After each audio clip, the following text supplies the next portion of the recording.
Is Shubham और आज एक नए केस के साथ मैं आपका स्वागत करता हूं और 2016 का ये केस आज हम डिस्कस करेंगे। और जैसा कि आपको पता है कि केस स्टडी के इस आयाम में हम सबसे आसान तरीके से किस तरीके से केस स्टडी को सॉल्व करना है उन सारे पहलुओं पर नज़र रखेंगे। और आज का जो लेक्चर है वो यूपीएससी आईएएस और पीसीएस एग्ज़ाम्स के लिए जो है रेलेवेंट है। और जिस प्लेटफॉर्म पे हम डिस्कस कर रहे हैं उस प्लेटफॉर्म का नाम है सिनॉप्सिस आईएएस। और इस कोर्स का जो मिशन है 120 प्लस, जो आसानी से आप पा सकते हैं अगर इस कोर्स को पूरी अच्छे तरीके से आप देखें। और जितनी भी चीज़ों को मैं आप तक पहुंचाने की कोशिश कर रहा हूं, जो चीज़ें मैं आपको समझाने की कोशिश कर रहा हूं, उसे अगर आप समझ सकें और उसके लिए आपने खुद से अपने साइड से थोड़ी सी मेहनत करी तो ये लक्ष्य इतना कठिन नहीं है। तो चलिए शुरुआत करते हैं 2016 के केस से। तो काफ़ी एक क्लासिक केस है। केस ये कहता है कि मान लीजिए कि आप एक ऑफिसर इंचार्ज हैं जिसका काम है कि सोशल जो सर्विस स्कीम है, ठीक है, जिसमें गरीब और बेसहारा लोगों को मदद की जाती है, उस सोशल सर्विस स्कीम के लिए कौन से बेनिफिशियरी हैं, किसको वो सोशल सर्विस स्कीम पहुंचनी चाहिए, वो डिसाइड करने का जो अथॉरिटी है वो आपके पास है। ठीक है, समझ में आ गया। होता क्या है कि एक दिन एक बहुत ही गरीब और एक अनपढ़ महिला, ठीक है, और एक बूढ़ी महिला आपके पास आती है ताकि वो सरकारी स्कीम का फ़ायदा उठा सके, लेकिन उसके पास कोई भी डॉक्यूमेंट्स नहीं है। इस चीज़ को ध्यान में रखेंगे। वो डॉक्यूमेंट जो एलिजिबिलिटी क्राइटेरिया डिसाइड करते हैं। सपोज मान लीजिए कि राशन कार्ड, आधार कार्ड या कोई भी इस तरीके का कार्ड उसके पास नहीं है। ठीक है, उससे मिलने के बाद और उसकी व्यथा सुनने के बाद आपको ये लग गया है कि उसको सच में बहुत ही ज़्यादा ज़रूरत है उस स्कीम की फैसिलिटी को प्राप्त करने की। सपोज मान लीजिए कि वो स्कीम कुछ और नहीं है, पीडीएस है, पीडीएस का राशन है। ठीक है, पीडीएस का राशन है जिससे उसको खाना मिलेगा, उसके पास कुछ भी खाने पीने को नहीं है। ऐसी स्थिति में आप क्या करेंगे, ये देखा, ये इस केस में पूछा गया है। आपने उससे पूछा कि भाई उसकी इतनी समस्या है, वो इतनी गरीबी में रह रही है, आपको सब कुछ पता है उसके बारे में। अब आपके सामने एक धर्म संकट ये है कि क्या करेंगे आप। अगर आप उसको इस स्कीम का फ़ायदा देते हैं तो ये उस स्कीम से संबंधित जो कानून है उसके साथ खिलवाड़ होगा। लेकिन अगर आप उस स्कीम को अगर डिनाई कर देते हैं तो वो बहुत ही ज़्यादा अमानवीय और बहुत ही कठोर और क्रूअल एक्ट होगा।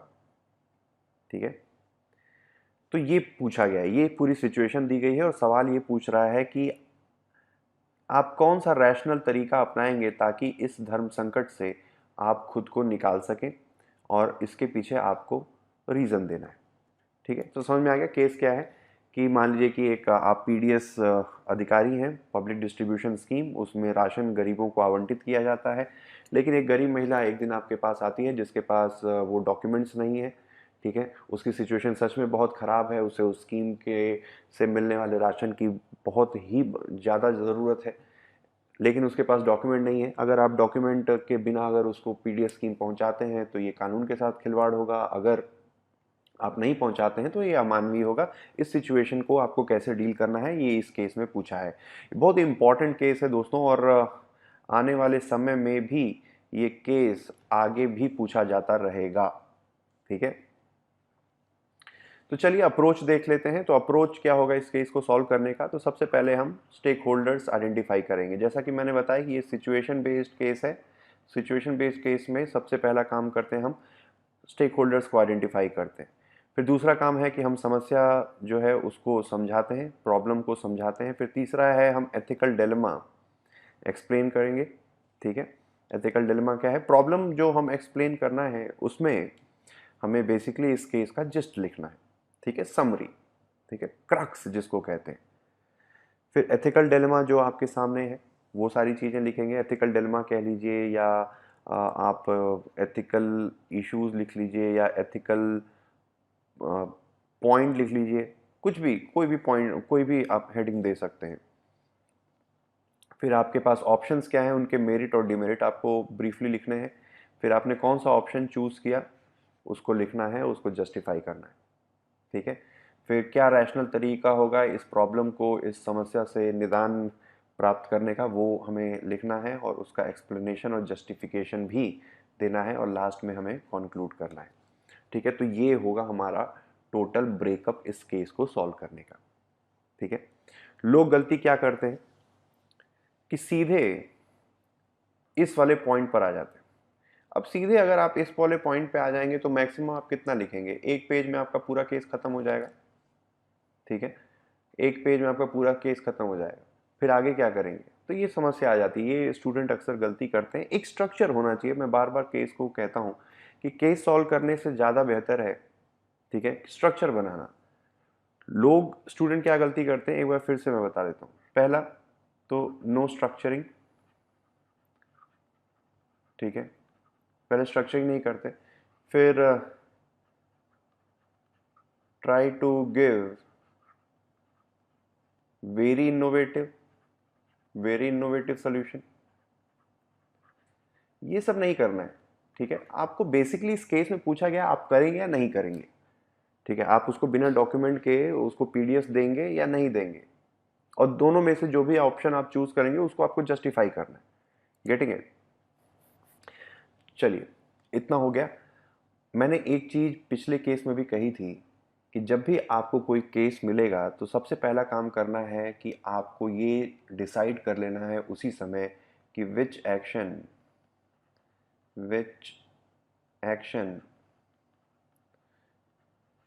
You are going to take. ठीक है, ये सबसे पहले डिसाइड कर लेना है। जब ये डिसाइड हो जाएगा उसके बाद फिर स्ट्रक्चरिंग पे आएंगे। सबसे पहला काम हमेशा केस में यही होना चाहिए, पढ़ने के तुरंत बाद ही आपको ये डिसाइड कर लेना है कि आपको रास्ता कौन सा चुनना है। ठीक है, इसमें ये गलती नहीं करनी है कि पहले लिखते गए फिर लास्ट में फिर लिखा, ठीक है, उसके बाद लास्ट में डिसाइड कर रहे हैं कि क्या करना है। इससे पूरा केस, आपका जो बैलेंस है आपके केस का, वो बिगड़ जाता है। कैसे बिगड़ जाता है ये मैं बताता हूँ। सपोज मान लीजिए कि आप उसको बिना डॉक्यूमेंट के भी अगर आप उसको वो स्कीम का फ़ायदा देने के लिए की बात करते हैं, मतलब आप जस्टिफिकेशन ये देते हैं कि बिना डॉक्यूमेंट के भी मैं वो दे दूंगा। ठीक है, तो उसमें समस्या क्या आएगी कि आप बैलेंस पहले नहीं कर पाएंगे। ठीक है, चलिए इसको आगे देखेंगे कि किस तरीके से क्या प्रॉब्लम आती है। जैसे जैसे केस हम डिस्कस करते जाएंगे, जो चीज़ मैं आप तक पहुंचाने की कोशिश कर रहा हूं वो बेहतर तरीके से आप समझ पाएंगे। तो चलिए शुरुआत करते हैं। तो स्टेक होल्डर्स कौन होंगे? मैं खुद, ठीक है, माई सेल्फ लिख सकते हैं क्योंकि आप खुद हैं, ये चीज़ याद रखिए। अक्सर यहाँ पे यू की जगह पे हो सकता है रमेश लिखा हो, रमेश, सुरेश या मिस्टर एक्स लिखा हो। ठीक है, तो ये चीज़ हमेशा जब भी केस पढ़ेंगे तो ध्यान रखेंगे। ठीक है, अक्सर लोग रमेश नाम लिखा होता है लेकिन फिर मैं I will do this, I will do that करने लगते हैं, फिर वो केस गड़बड़ हो जाता है। तो ये चीज़ केस पढ़ते समय ही समझ लीजिए, ध्यान रखिए कि कौन है सब्जेक्ट, कौन है, कौन उसमें कर्ता कौन है। तो इसमें कर्ता, इसमें तो खैर आप ही को बनाया गया है। ठीक है, पिछली हमने केस स्टडी पढ़ी थी, एक केस में मिस्टर एक्स थे, डॉक्टर साहब जो सुपर स्पेशलिटी हॉस्पिटल खोलना चाह रहे थे और कुछ दिक्कत हो गई थी, तो वो डॉक्टर साहब हैं। ठीक है, वहां पर आप माई सेल्फ लिख दोगे कि my self will do this, तो फिर चीज़ें गड़बड़ हो जाएंगी। तो ये ध्यान रखेंगे केस पढ़ते समय। तो माई सेल्फ, फिर वो बूढ़ी औरत, फिर जो प्रशासन है वो, फिर डॉक्यूमेंट होल्डर्स जिनके पास डॉक्यूमेंट है, जिनको स्कीम कानूनी रूप से मिलनी चाहिए, और समाज। ठीक है, society will be by default a stakeholder in each and every case. अब जस्ट लिखना है इस केस का, तो समरी लिखेंगे। तो समरी देखिए कैसे लिखते हैं। This case deals with the scenario where a genuine woman who is in dire need of a public utility does not possess legal prescribed documents. Under such circumstances, how a public servant should deal with it is being matter of examination in this case. समझ में आ रही बात? ऐसे माहौल में, ऐसे situation में एक पब्लिक सर्वेंट को किस तरीके से इस समस्या को डील करना है वो पूछा है। एथिकल इश्यूज और डिलेमा आप देख लेते हैं। तो ये हो गई हमारी केस का जिस्ट, जिस्ट कह लीजिए, या crux, crux of the matter भी लिख सकते हैं, क्रक्स ऑफ द मैटर, ये भी हेडिंग चाहे तो आप लिख सकते हैं। अब लिखेंगे एथिकल इश्यूज और एथिकल डिलेमा। तो सबसे पहले ये है कि स्ट्रिक्ट एप्लीकेशन, अगर मैं लॉ को कड़े तरीके से इम्प्लीमेंट करूंगा तो it is against values of compassion in public services. ठीक है। अगर judicious use of discretionary power by a civil servant driven by spirit of service, ये ये एथिकल इश्यूज है। फिर public documents becoming end in itself. Public documents इसमें क्या है, मीन्स है। इस चीज को समझ में आ रही है, ये वाला पॉइंट समझ में आया। इसमें देखिए पब्लिक डॉक्यूमेंट्स मीन्स है, ठीक है, साधन है। और इसका मकसद क्या होता है इन डॉक्यूमेंट्स का, ताकि जो स्कीम है वो सही लोगों तक पहुंचे। ठीक है। एंड क्या है इस स्कीम का, एक्सेस टू पब्लिक यूटिलिटीज। लेकिन इसमें क्या हो रहा है कि जो पब्लिक डॉक्यूमेंट है वही अंत में गोल बन जा रहा है। Getting it. सपोज इसको समझा देता हूं मैं कि मान लीजिए कि आधार है। मैं शायद एक केस पहले भी इस चीज को समझाया था। आधार कार्ड है, ठीक है। आधार कार्ड का मेजर मकसद क्या है, आधार एक टूल है, एक तरीका है जिससे गरीब लोगों तक सरकारी सुविधा पहुंच सके। ठीक है। फूड मान लीजिए पहुंच सके। तो फूड क्या है, ये दिस इज गोल। ठीक है। आधार इज अ मीन्स, ये एक तरीका है, एक टूल है जिसके माध्यम से एक देश की जनता अपने अधिकार जो है, जो सरकारी सुविधाएं, उसका फायदा उठा सकती है। लेकिन कई बार क्या होता है कि ये जो टूल है वही अंत में गोल बन जाता है, वही एंड बन जाता है। यही एक तरीके से अब इसके माध्यम से फूड प्राप्त करना था, लेकिन अब इसी को प्राप्त करने में कठिनाई हो रही है। बहुत सारे लोगों को ये आपने देखा होगा अगर न्यूज़ पढ़ते होंगे, बहुत सारे लोगों को सिर्फ इसलिए राशन नहीं मिला क्योंकि उनके पास आधार नहीं था। आधार तो इसलिए लाया गया था ताकि लोगों को राशन मिल सके आसानी से, लेकिन आधार की वजह से ही राशन नहीं मिल रहा है। इसको हम कह सकते हैं कि means becoming end in itself. Getting it. एक और एग्जांपल के थ्रू मैं आपको समझाने की कोशिश करूंगा। लोग कहते हैं कि nowadays politics has become end in itself. देखो पॉलिटिक्स, आइडियली पॉलिटिक्स होना चाहिए मीन्स, एंड क्या है, to serve people, serve people. तो पॉलिटिक्स एक माध्यम है जिसके जिसके थ्रू आप जनता के भलाई के लिए कार्य कर सकते हैं। लेकिन अभी क्या हो रहा है कि पॉलिटिक्स में यानी कि सत्ता प्राप्त करना ही आपका अंत गोल हो गया है, एंड गोल आपका सत्ता प्राप्त करना ही हो गया है। जनता की भलाई तो दूर छुप गई है। Getting it. तो ये भी एक एग्जांपल है। खैर चलिए आगे बढ़ते हैं, नहीं तो विषय से भटक जाएंगे। फिर inclusion and exclusion error accruing due to unawareness on citizens part and failure of public administration in provision of legal documents to all citizens। तो ये सारे इश्यूज हैं जो हमें लिखना है कि इंक्लूजन और एक्सक्लूजन एरर हो रहा है, जनता के पास उस डॉक्यूमेंट्स की और जितनी भी सारी चीज़ें उसकी अवेयरनेस नहीं है। और ये पब्लिक एडमिनिस्ट्रेशन की भी दिक्कत है, प्रशासन की भी दिक्कत है कि वो जनता तक वो लीगल डॉक्यूमेंट्स नहीं पहुंचा पा रही।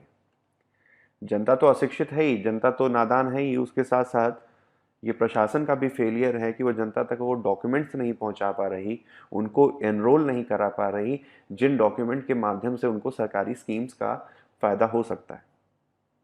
ठीक है। तो ये कुछ एथिकल इश्यूज है। ठीक है।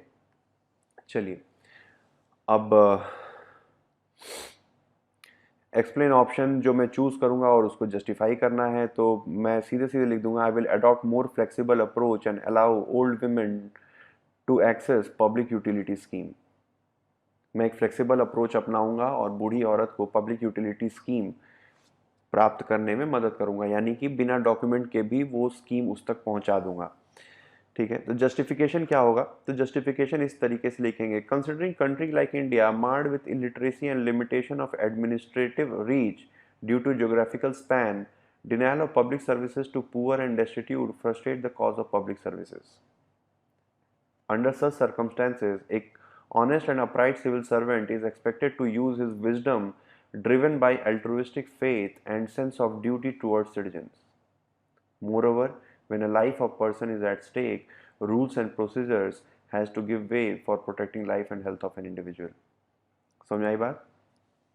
पहला पॉइंट तो जस्टिफिकेशन में ये लिखेंगे कि देश हमारा बहुत बड़ा है जहाँ पर बहुत अशिक्षा है, ठीक है, एडमिनिस्ट्रेशन के पास भी लिमिटेड रिसोर्सेज हैं, ठीक है।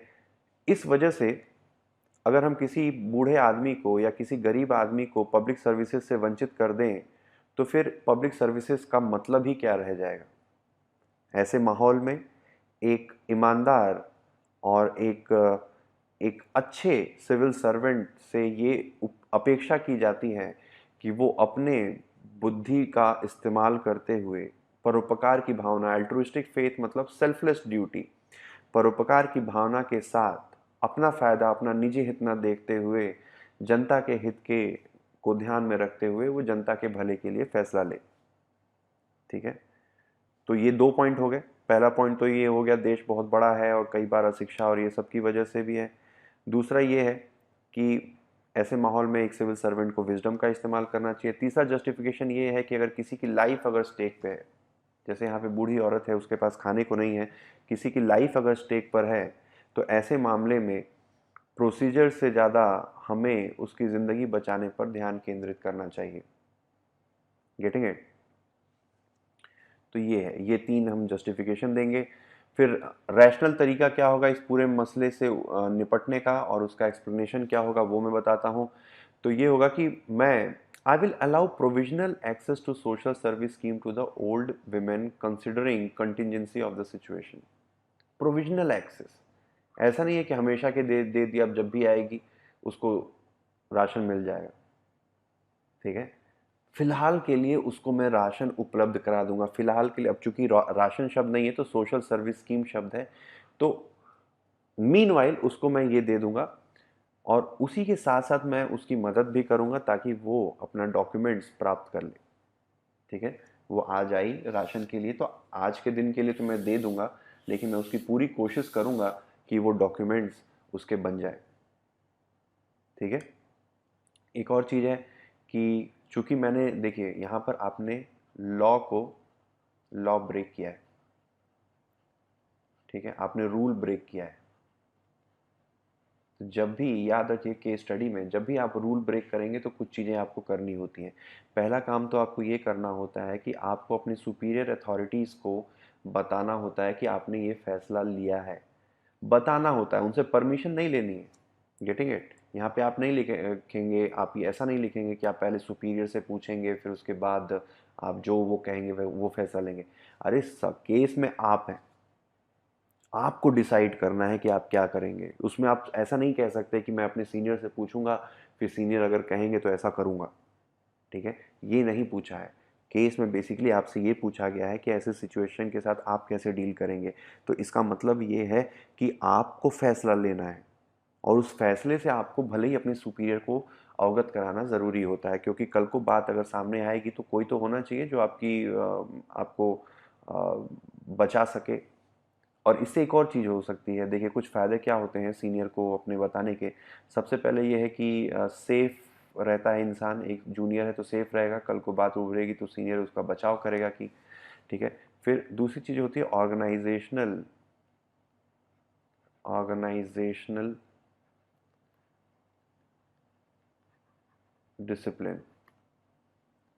ऑर्गेनाइजेशनल डिसिप्लिन भी इससे दर्शाती है। ऐसा नहीं है कि हर जो अधिकारी है, हर जो सिविल सर्वेंट है वो अपनी मनमर्जी का कुछ भी कर रहा है, फिर ऑर्गेनाइजेशनल डिसिप्लिन कहाँ रहेगी, वो तो ख़त्म हो जाएगी।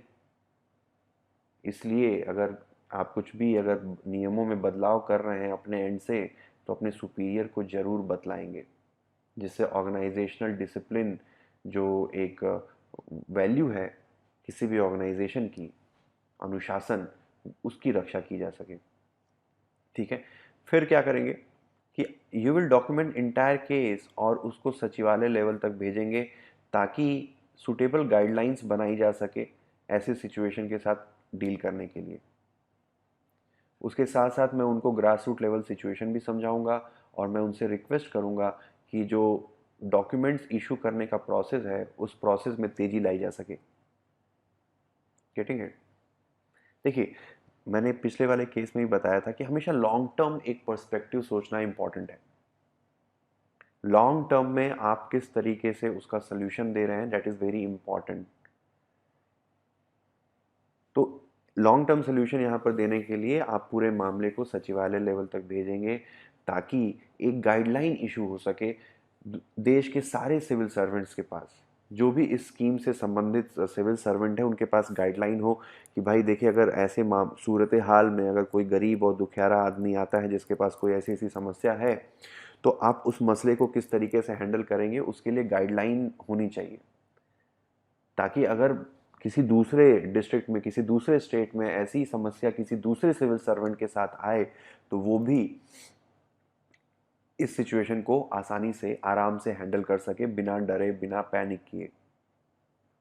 और उसके साथ साथ आप ग्रास रूट लेवल भी के बारे में भी बताएंगे कि भाई ऐसे बहुत सारे, आपने भले ही स्कीम के लिए इस डॉक्यूमेंट को मैंडेटरी कर दिया है, लेकिन ये डॉक्यूमेंट अभी भी बहुत सारे लोगों के पास नहीं है, जिसकी वजह से बहुत सारे लोग वंचित रह जा रहे हैं।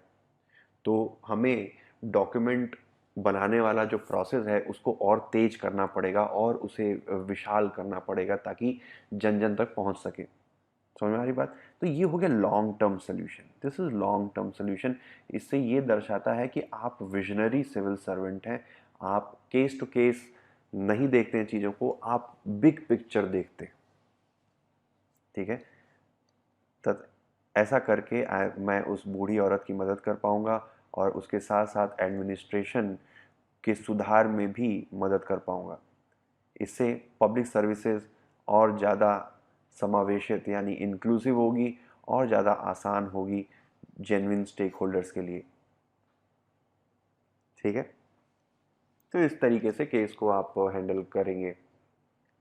देखिए, कुछ लोगों ने इस केस को इस तरीके से लिया कि मैं उसको अपनी तरफ से पैसा दे दूंगा उस औरत को, या अलग से अनाज दे दूंगा, अपने घर से उसको अनाज दे दूंगा, या मैं उससे उस डॉक्यूमेंट को ना मांग के कोई दूसरा, जैसे मान लीजिए कि आधार कार्ड चाहिए तो उसकी जगह पे मैं उससे उसका पासपोर्ट या वीज़ा या कुछ ऐसा उस बूढ़ी औरत का पासपोर्ट मांग लूँगा। ठीक है? तो ये सब चीज़ें नहीं लिखनी है। Getting it? अगर ये चीज़ होती कि मैं दूसरा डॉक्यूमेंट देख के उसको सर्टिफाई कर दूंगा कि हाँ ये जेन्युइन स्टेक होल्डर है, ये जेन्युइन है, इसको राशन दे दे, ये केस में नहीं पूछा है। केस में बस ये पूछा है कि उसके पास डॉक्यूमेंट नहीं है, अब आप क्या करेंगे। अलग से आप मत सोचिए कि चलो ठीक है, आधार नहीं है तो एक काम करो, अपना ड्राइविंग लाइसेंस लेके आ जाओ, अपना पैन कार्ड दे दो या अपना पासपोर्ट दे दो। ठीक है? तो ये सब चीज़ें नहीं यहाँ पर आप लेकर आएंगे, अलग से एक्स्ट्रा नहीं सोचेंगे। केस में सिंपल पूछा है, ऐसी सिचुएशन में आप क्या करेंगे, तो आपको इधर या उधर का जवाब देना है कि आप उसको डॉक्यूमेंट के बिना राशन देंगे या डॉक्यूमेंट के बिना राशन नहीं देंगे, बस ये सवाल पूछा है। और अगर आप कह रहे हैं कि मैं वो बिना डॉक्यूमेंट के राशन दूंगा, तो किस बेसिस पे मैं वो फैसला ले रहा हूं, ये लिखना ज़रूरी है। ठीक है? और इसमें एक और चीज़ ध्यान में रखेंगे, एक चीज़ कि